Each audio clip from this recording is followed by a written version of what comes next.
in this video I will show you how to disable animated thumbnails on TikTok.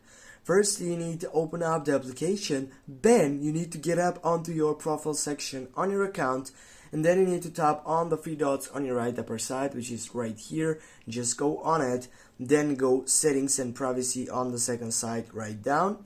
And when you get up right here into this file section, you need to scroll down and take a look on your general setups, in which you need to find out accessibility. Yeah, go on that last selection to take care on this side. Now, as you can see right here, you have these two sides, which one of them it is by removing photosensitive photos. Also, it means removing that sides which can be affected to your resizing stories. As you can see here, it has a description on it.